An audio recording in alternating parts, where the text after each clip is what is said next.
সূর্য যখন মকর রাশিতে প্রবেশ করে তখন তাকে মকর সংক্রান্তি বলা হয়। আজকের পর্বের বিষয় হলো 2024 সালের বাংলা 1430 বঙ্গাব্দে মকর সংক্রান্তি, পৌষ সংক্রান্তি বা পৌষ পার্বণ কবে পালন করা হবে। মকর সংক্রান্তির দিন কি কি কাজ করা যাবে, কি কি কাজ করা যাবে না। মকর সংক্রান্তির দিন গঙ্গা স্নানের বিশেষ সময় কখন থাকতে চলেছে।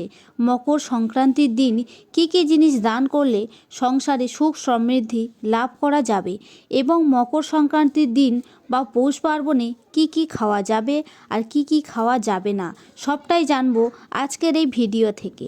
মকর সংক্রান্তি হিন্দুদের একটি প্রধান উৎসব।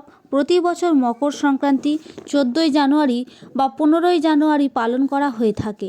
সূর্য যখন ধনু রাশি থেকে মকর রাশিতে প্রবেশ করে তখন তাকে বলা হয় মকর সংক্রান্তি। মকর সংক্রান্তিতে গঙ্গা স্নানের বিশেষ তাৎপর্য রয়েছে। মনে করা হয় মকর সংক্রান্তির দিন মা গঙ্গা ভগীরথের তপস্যায় সন্তুষ্ট হয়ে তাকে অনুসরণ করে কপিল মুনির আশ্রমে পৌঁছায়। এই কারণে মকর সংক্রান্তিতে গঙ্গা স্নানের বিশেষ গুরুত্ব রয়েছে।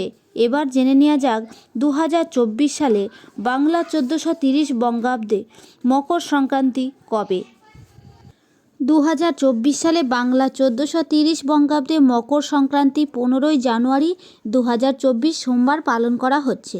2024 সালে মকর সংক্রান্তির দিন সূর্য ধনু রাশি থেকে মকর রাশিতে গোচর করবে বা সংক্রমণ করবে 14ই জানুয়ারি 2024 বাংলার 28শে পৌষ 1430 রবিবার রাত 2:15 সেই কারণে মকর সংক্রান্তির পূর্ণ তিথিটি পালন করা হবে 15ই জানুয়ারি বাংলা 29শে পৌষ 1430 সোমবার।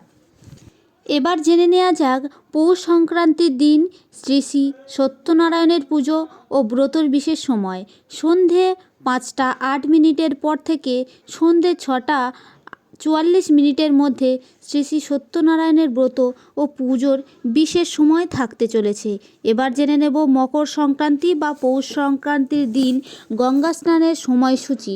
গঙ্গা স্নানের বিশেষ সময় হবে 15ই জানুয়ারি সোমবার সকাল 7:15 পর থেকে বিকাল 5:46 মধ্যে। মকর সংক্রান্তিতে পবিত্র গঙ্গায় স্নান করলে পাপ থেকে মুক্তি পাওয়া যায় এবং মোক্ষ লাভ হয়।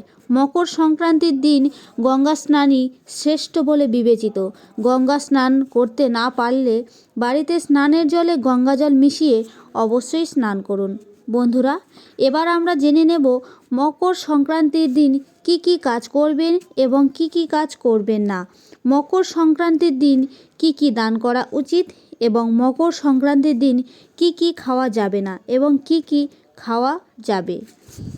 পৌষ পার্বণের দিন ঘরের ভেতর থেকে বাড়ির আশপাশ ভালো করে পরিষ্কার করতে হবে। দ্বিতীয়ত কাজ হলো মকর সংক্রান্তির দিন গঙ্গা স্নান অবশ্যই করা উচিত। স্নান করার পর অবশ্যই দান করা উচিত।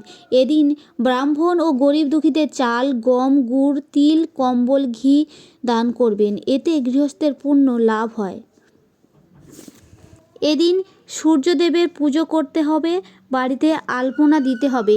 তামার ঘটিতে গঙ্গা জলের মধ্যে তিল, গোটা চাল, সিঁদুর, লাল ফুল দিয়ে সূর্যদেবকে জল দেবেন।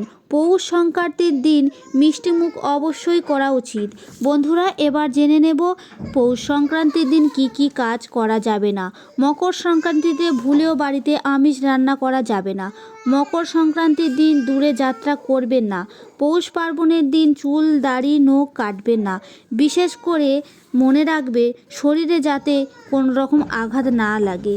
এইভাবে মকর সংক্রান্তি উৎসবটি পালন করলে মা লক্ষ্মীর কৃপায় সবসময় আপনার উপর বিরাজ করবে।